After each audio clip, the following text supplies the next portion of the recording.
Hello dear students, today we are going to discuss Colch's law of independent migration of ions. आयनों के स्वतंत्र अभिगमन का कॉल्शस नियम। पिछली क्लासेस में हमने आयनों के अभिगमन पर बात करी थी। आज हम देखते हैं कि आयनों के स्वतंत्र अभिगमन का नियम क्या है जो कि कॉल्शस ने दिया था। इस नियम को डिस्कस करने से पहले हम अपने पिछली क्लास के डिस्कशन में लिए गए ग्राफ पर दोबारा नज़र डालते हैं, जिसमें हमने जो है कुछ विद्युत अपघट्यों के लिए विभिन्न मोलर सांद्रताओं के वर्गमूल एवं मोलर चालकताओं के मध्य ग्राफ प्लॉट किया था। और इस चित्र को देख के हमने कहा था कि जब सांद्रता का मान अत्यंत कम होकर शून्य तक पहुंच जाता है, क्लोज टू ज़ीरो मीन्स और इनफाइनाइट डिल्यूशन, तो मोलर चालकता का मान सीमित हो जाता है, अर्थात लिमिटिंग वैल्यू आ जाती है। लिमिटिंग वैल्यू मीन्स अब और तनुता बढ़ने पर चालकता के मान में कोई परिवर्तन नहीं होता, और इस चालकता को हमने अनंत तनुता अथवा शून्य सांद्रता पर मोलर चालकता नाम दिया था, और इसे हम लैम्डा नॉट एम और लैम्डा इन्फिनिटी एम से रिप्रेजेंट करते हैं। तो इस ग्राफ में हम देख रहे हैं कि दो तरह की कर्व्स मेरे पास आ रही हैं, एक स्ट्रॉन्ग इलेक्ट्रोलाइट्स के लिए और एक वीक इलेक्ट्रोलाइट्स के लिए। स्ट्रॉन्ग इलेक्ट्रोलाइट्स की ये जो कर्व्स हैं, क्योंकि हमने कहा था कि प्रैक्टिकली तो ज़ीरो कंसंट्रेशन का सोल्यूशन नहीं बन सकता, तो हम जिस कंसंट्रेशन तक सोल्यूशन बनाते हैं, मान लीजिए आपने यहाँ तक बनाया, तो आगे अनंत तनुता या ज़ीरो कंसंट्रेशन पर हम इस ग्राफ को एक्स्ट्रापोलेट करके लिमिटिंग वैल्यू या अनंत तनुता पर मोलर चालकता का मान ज्ञात कर सकते हैं। तो इसी तरह जितने भी स्ट्रॉन्ग इलेक्ट्रोलाइट्स हैं, HCl है, NaOH है, KCl, इन सभी के लिमिटिंग वैल्यूज़ जो हैं, चालकता की लिमिटिंग वैल्यूज़ जो हैं वो इस तरीके से ज्ञात की जा सकती हैं एक्स्ट्रापोलेशन मेथड से। जबकि दूसरी तरह के ग्राफ मेरे पास जो वीक इलेक्ट्रोलाइट्स के लिए हैं, ये जो ग्राफ है मेरे पास एसिटिक एसिड के लिए, अमोनियम हाइड्रोक्साइड के लिए, यहाँ आप देख रहे हैं जब कंसंट्रेशन काफ़ी कम हो रही है तो ग्राफ में एकदम शार्प चेंज आ रहा है। स्टैंडिंग लाइंस जो है मेरे पास जो है वो आ रही है। तो स्टैंडिंग लाइन इस तरह की मेरे पास कर्व आ रही है, जिसके मेरे पास जो है यहाँ पे मैं एक्स्ट्रापोलेशन मेथड से ऐसे वीक इलेक्ट्रोलाइट्स की अनंत तनुता पर चालकता का मान ज्ञात नहीं कर सकती।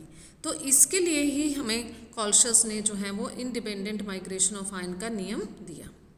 इस नियम को डिस्कस करने से पहले हम इस टेबल पर नज़र डालते हैं। यहाँ पे स्ट्रॉन्ग इलेक्ट्रोलाइट्स की अनंत तनुता पर चालकता जो कि एक्स्ट्रापोलेशन मेथड से ज्ञात की गई है, उसके मान दिए गए हैं। आप देख रहे हैं यहाँ पे टेबल में मेरे पास जो है इलेक्ट्रोलाइट्स के पेयर बनाए गए हैं। पेयर ऐसे जिसमें एक आयन कॉमन है, जैसे यहाँ पे क्लोराइड आयन कॉमन है पोटेशियम और लिथियम के साथ। इसी तरह अगले भी पोटेशियम लिथियम के ही पेयर हैं, बट इनके साथ कॉमन आयन चेंज कर दिया गया है। यहाँ पे नाइट्रेट लिया गया है कॉमन आयन, यहाँ पे OH आयंस लिए गए हैं, यहाँ पे क्लोराइड आयंस। इसी प्रकार दूसरी तरफ सारणी बनाई गई है जहाँ पे कैटायन तो सेम है, कॉमन है, लिथियम लिया गया है, क्लोराइड और नाइट्रेट के पेयर। अलग अलग कैटायंस के साथ क्लोराइड और नाइट्रेट के पेयर बनाए गए हैं, पोटेशियम के साथ, हाइड्रोजन के साथ। ऐसा क्यों किया गया है? अब हम लोग इनकी अनंत तनुता पर चालकता लैम्डा इन्फिनिटी वैल्यूज़ पे हम देखें तो इन पेयर की अनंत जो है चालकता, जैसे मैं KCl और लिथियम क्लोराइड के पेयर की देखूं तो इनकी अनंत तनुता पे ये जो वैल्यूज़ हैं लैम्डा इन्फिनिटी की, इनका डिफरेंस जो आ रहा है वो कितना आ रहा है?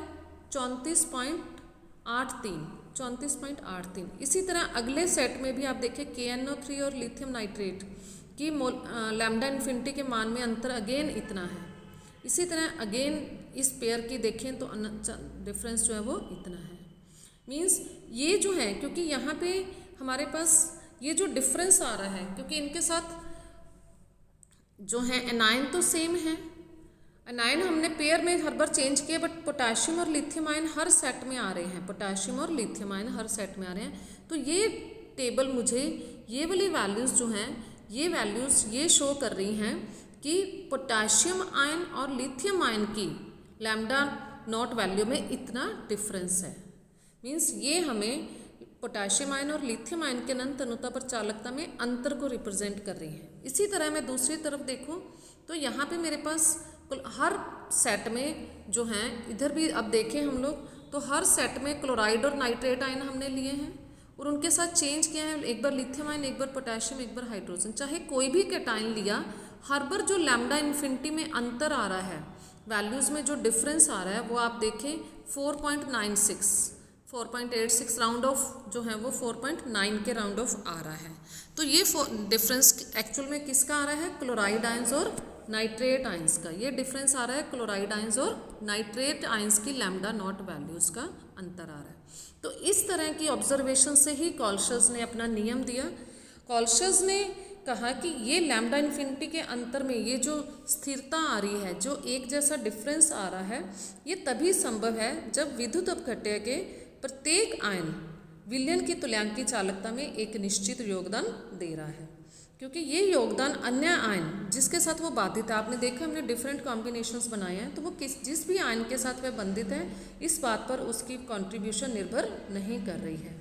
दैट मीन्स अनंत तनुता पर विद्युत अपघट्य का आयनन पूर्ण हो जाने से सभी अंतर आयनीयकर्षण, इंटर आयनिक इंटरेक्शंस जो हैं वो समाप्त हो जाते हैं, जिससे आयनों के बीच में कोई किसी तरह की अनन्य क्रिया नहीं होती है, और इससे विद्युत अपघट्य से उत्पन्न सभी आयन विद्युत अपघट्य विलयन की कुल तुल्यांकी चालकता में अपने जो है पार्ट का एक निश्चित कंट्रीब्यूशन करते हैं।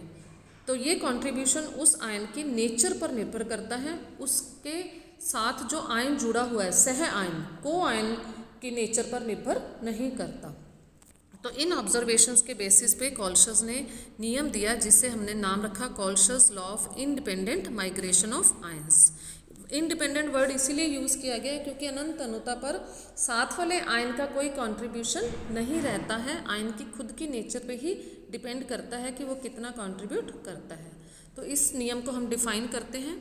अनंत तनुता पर जब पदार्थ का वियोजन पूर्ण हो जाता है तो पदार्थ की मोलर चालकता के मान में प्रत्येक आयन का एक निश्चित योगदान होता है, जो केवल उस आयन की प्रकृति पर निर्भर करता है, इस बात पर नहीं कि उस पदार्थ में उस आयन से संबंध दूसरा आयन, को आयन की प्रकृति क्या है। और अनंत तनुता पर किसी पदार्थ की तुल्यांकी चालकता का मान उसके दोनों आयनों के चालकता के योग के बराबर होता है।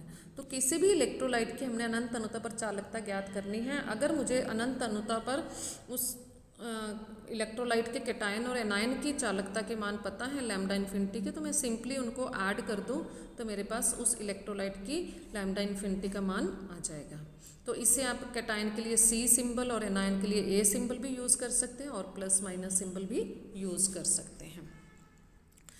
तो इसी जो है बेसिस पे हमने इस तरह डिफरेंट इलेक्ट्रोलाइट्स की लैम्डा इन्फिनिटी के मान ज्ञात करके अब अनंत तनुता पे हर आयन के लिए वैल्यूज़ जो है वो कैलकुलेट कर ली और उनको एक टेबलाइज किया गया है, ताकि न्यूमेरिकल्स में जब हमें जिस इलेक्ट्रोलाइट की ज़रूरत हो उसका कैटायन हम इस टेबल से वैल्यू उठाएं और उसका एनायन की वैल्यू उठाएं और दोनों को ऐड कर दें, तो जो भी कॉम्बिनेशन से इलेक्ट्रोलाइट बनेगा उसकी लैम्डा इन्फिनिटी का मान हम डिटर्मिन कर सकते हैं। तो यहाँ को अनंत तनुता पर आयनिक चालकता, आयंस के कैटायंस और एनायंस के अनंत तनुता पर चालकता के मान दिए गए हैं। तो जो है हमारे पास उसके बाद हम लोग जो हैं अब देखते हैं कि इस कॉल्शस लॉ को पढ़ने की एप्लीकेशन पार्ट क्या है, क्या यूजेस हैं। जैसा अभी हमने आज की क्लास में स्टार्टिंग में कहा कि जो है जब हम लोग मोलर चालकता और स्क्वायर रूट ऑफ कंसंट्रेशन में ग्राफ प्लॉट करते हैं तो उस ग्राफ से स्ट्रॉन्ग इलेक्ट्रोलाइट्स के लिए तो हम लैम्डा इन्फिनिटी के मान एक्सट्रापोलेशन मेथड से डिटर्मिन कर सकते हैं, जबकि वीक इलेक्ट्रोलाइट्स के लिए नहीं ज्ञात कर सकते। तो उन वीक इलेक्ट्रोलाइट्स की अनंत तनुता पर तुल्यांकी चालकता या मोलर चालकता के मान हम कॉल्शस लॉ की मदद से कर सकते हैं, जो कि अभी हम लोग एक न्यूमेरिकल की हेल्प से समझेंगे। इसी तरह दुर्बल विद्युत अपघट्य वीक इलेक्ट्रोलाइट्स के लिए विघटन स्थिरांक डिसोसिएशन कांस्टेंट के मान की भी गणना कॉल्शस लॉ की हेल्प से ज्ञात की जा सकती है। जो है डिसोसिएशन कांस्टेंट अल्फा जो है वो मेरे पास क्या आएगा, लैम्डा तुल्यांकी चालकता at any concentration C upon lambda infinity या लैम्डा नॉट, अनंत तनुता पर चालकता। तो अनंत अनुता पर चालकता हम ऊपर जो है एप्लीकेशन पार्ट से डिटर्मिन कर लेंगे, और लैम्डा सी जो है हम एक्सपेरिमेंटली डिटर्मिन कर लेंगे, तो उससे हम डिसोसिएशन कांस्टेंट अल्फा जो है वीक इलेक्ट्रोलाइट्स का इजीली डिटर्मिन कर सकते हैं। तो दुर्बल विद्युत अपघट्यों की अनंत अनुता पर चालकता कैसे ज्ञात करते हैं, उसके लिए हम एक न्यूमेरिकल को डिस्कस करते हैं। यहाँ हमें स्ट्रॉन्ग इलेक्ट्रोलाइट्स HCl, NaCl और CH3COON के लिए लैम्डा इन्फिनिटी के मान क्रमशः इतने इतने दिए गए हैं, और ST कमल जो कि वीक इलेक्ट्रोलाइट है उसके लिए हमने इस डाटा से लैम्डा इन्फिनिटी का मान ज्ञात करना है। अब कॉल्शस ने कहा कि lambda infinity is equal to lambda of cation plus lambda infinity of anion. ठीक है, ये बात कॉल्शस ने कही, तो इसी पॉइंट को हम यूज़ करके वीक इलेक्ट्रोलाइट्स के लिए लैम्डा इन्फिनिटी का मान ज्ञात करते हैं। तो अब लैम्डा इन्फिनिटी HCl के लिए अगर हम देखें तो लैम्डा इन्फिनिटी ऑफ, यहाँ पे आप देख रहे हैं इन्फिनिटी नहीं यूज़ किया गया, इट्स अंडरस्टूड कि ये अनंत तनुता पर चालकता लैम्डा इन्फिनिटी ही है, जहाँ भी सभी जगह जो सिंबल यूज़ किया गया है। तो HCl के लिए lambda infinity of H ions plus lambda infinity of chloride ion, इनका योग है मेरे पास 380.5 जो कि मुझे न्यूमेरिकल में दिया गया है। इसी तरह लैम्डा इन्फिनिटी ऑफ NaCl जिसको हम आयनों में तोड़ के लिख लेंगे, sodium ion plus chloride ion. इसी तरह सोडियम एसीटेट को सोडियम आयंस और एसीटेट आयंस में तोड़ लिया हमने। अब जो है मुझे पेयर चाहिए, जो मेरा रिक्वायर्ड पेयर है ST Kamal CH3COOH। That means ये जो मेरे पास तीन इक्वेशंस आ गई हैं यहाँ पे, ये इक्वेशन नंबर 1, ये 2 जो है मेरे पास, इसी तरह ये 3 नंबर इक्वेशन आ गई हैं। तो इनमें से इक्वेशन नंबर 1 और 3 को अगर मैं ऐड कर लूँ और उसमें से इक्वेशन नंबर 2 को माइनस कर दूँ, तो मेरे पास जो है मेरी रिक्वायर्ड इक्वेशन बन जाएगी ये वाली, means lambda of H ions plus lambda of acetate ions, जो कि lambda infinity of acetic acid के बराबर होगी। जब मैंने लेफ्ट साइड को ऐसे इक्वेशन नंबर 1 और 3 को ऐड किया है और इक्वेशन नंबर 2 को माइनस किया है, तो उनकी राइट साइड की वैल्यूज़ भी उसी तरह ऐड और माइनस होंगी।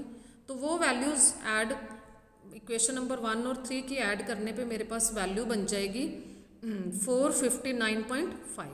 इसमें से ये 109 माइनस हो जाएगी, तो मेरे पास वैल्यू आ जाएगी 350 ओम सेंटीमीटर स्क्वायर पर इक्वलेंट जो है वो एसिटिक एसिड की अनंत तनुता पर चालकता का मान आ गया। तो इस तरह आप देखते हैं मेरे पास 3 स्ट्रॉन्ग इलेक्ट्रोलाइट्स के अनंत तनुता पर चालकता के मान थे, जिनको मैंने अलजेब्रिकली प्लस माइनस करके वहाँ से वीक इलेक्ट्रोलाइट की अनंत तनुता पर चालकता का मान ज्ञात कर लिया। तो that's the application of Kohlrausch law. अब ये वाली लैम्डा इन्फिनिटी की वैल्यू यूज़ करके आगे हम डिसोसिएशन कॉन्स्टेंट्स और डिग्री ऑफ डिसोसिएशन आदि भी ज्ञात कर सकते हैं। That's all about Kohlrausch law. Thank you so much.